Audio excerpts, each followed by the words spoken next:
عهد بنت عبد الله هي زوجة سلطان عمان هيثم بن طارق. لسنين طويلة كانت النساء الملكيات العربيات زي الملكة رانيا، الأميرة هيا والشيخة موزة بنت ناصر من أكثر الشخصيات النسائية ظهوراً، والناس بتتكلم عنهن في العالم العربي. لكن مؤخراً بدأت السيدة الأولى في عمان تلفت الأنظار وعملت ضجة حقيقية. هي عندها 56 سنة، ومع كده كتير من الناس اتفاجأوا من جمالها وأناقتها وشبابها. طيب، مين هي؟ ليه فضلت محافظة على خصوصيتها لفترة طويلة كده؟ وليه فجأة الكل بيتكلم عنها؟ اتفرج على الفيديو كامل علشان تعرف. ما تنسيش تعملي لايك للفيديو وتشتركي في القناة وتضغطي على جرس التنبيهات علشان يوصلك كل جديد أول بأول. يلا بينا نكمل. عمان واحدة من الدول الصغيرة في الشرق الأوسط، لكنها غنية جداً بسبب احتياطيات النفط اللي عندها. على عكس كتير من العائلات الملكية العربية المشهورة زي الإمارات أو السعودية، العائلة الملكية العمانية عمرها ما كانت مشهورة أو ظاهرة قوي. لمدة تقرباً من 50 سنة كان البلد بيحكمه السلطان قابوس بن سعيد، واحد من أطول القادة حكماً في العالم العربي. السلطان قابوس كان معروف إنه بيحافظ على خصوصية حياته الشخصية جداً. اتجوز مرة واحدة في بداية فترة حكمه، لكن الجوازة انتهت بالطلاق، ما تجوزش تاني وما كانش عنده أولاد.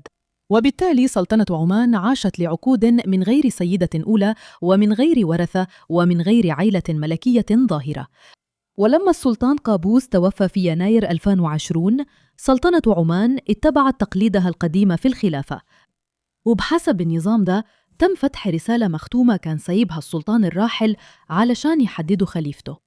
الرسالة دي سمت ابن عمه هيثم بن طارق كحاكم جديد، وده كان بداية عصر جديد للبلد. من البداية خالص كان السلطان هيثم بن طارق معروف إنه مجدد ومصلح، وأول حاجة عملها كانت تاريخية. سمى ابنه ذي يزن بن هيثم ولي للعهد. دي كانت أول مرة في تاريخ عمان إن سلطان يسمي وريثه بشكل رسمي وهو لسه بيحكم. وبعدين حصل تغيير كبير تاني. السلطان هيثم قدم امراته السيدة عهد بنت عبد الله للجمهور. ده عمره ما حصل قبل كده في عمان. لسنين طويلة التقاليد كانت بتفرض إن زوجات الحكام ما يظهرونش في العلن ولا يشوفوهم رجال تانيين. ولأول مرة عمان كان عندها سيدة أولى لها حضور علني، واللحظة دي كانت علامة واضحة على قطيعة مع الماضي. السيدة عهد ظهرت لأول مرة في العلن في يوم المرأة الوطني سنة 2020.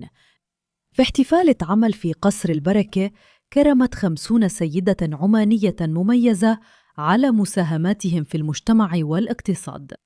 وفي نفس السنة دي حضرت كمان حفل تخرج ضابطات الشرطة. من وقتها بدأت تتولى مجموعة من الأدوار العامة، وبقت شخصية محترمة ومحل إعجاب مش بس في عمان لكن كمان في العالم العربي كله وخارجه. بس هي مين فعلاً؟ السيدة عهد البوسعيدية اتولدت سنة 1969 في مسقط عاصمة عمان.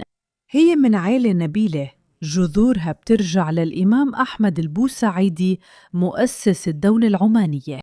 والدها عبد الله بن حمد البوسعيدي كان ليه أدوار مهمة في الحكومة، منها مناصب في وزارة العدل، وكمان كان محافظ منطقة مسندم.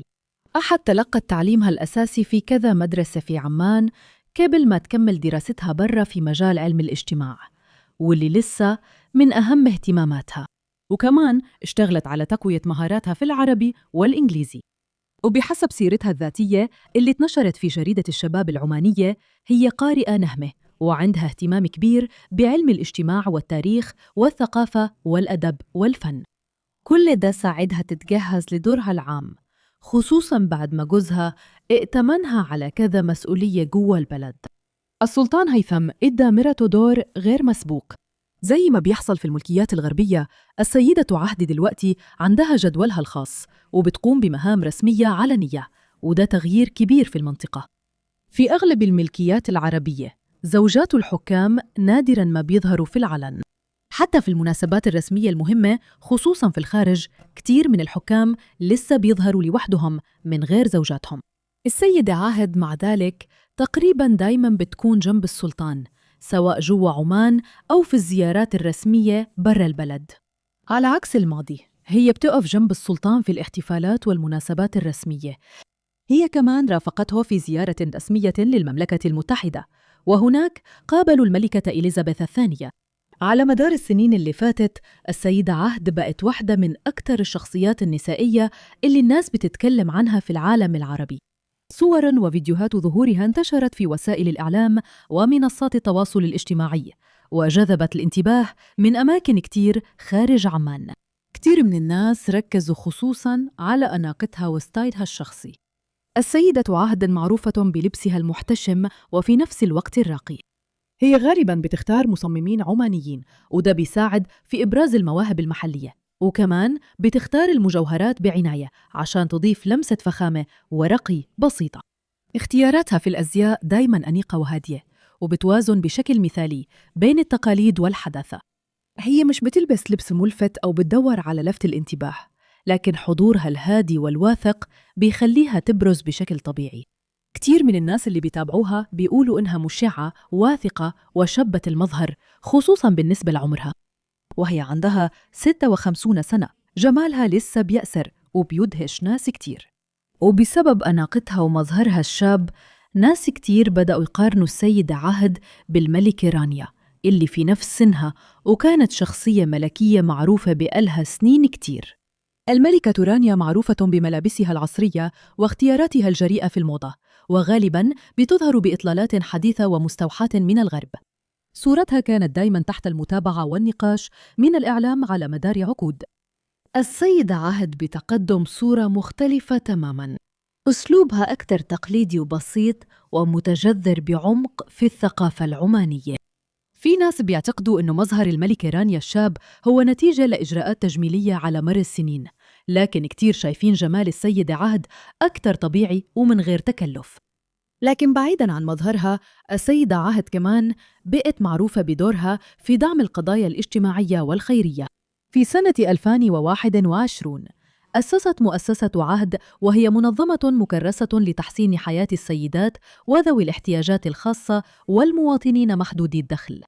ومن خلال المؤسسة دي هي مركزة على تعزيز الرفاهية الاجتماعية والاندماج، وفي نفس الوقت بتدعم بهدوء الناس اللي أكثر محتاجين.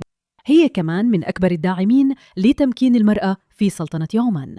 شغلها ساعد في تقوية دور المرأة في المجتمع، وساهم في التحول الاجتماعي التدريجي للبلد. أحد معروفة بعلاقتها الصادقة مع شعب عمان. هي بتاخد وقتها تسمع لمشاكلهم وتفهم احتياجاتهم وبتدافع عن حقوقهم. طبيعتها الرحيمة واستعدادها للتواصل مع المجتمع كسبوها احترام وإعجاب كتير من الناس.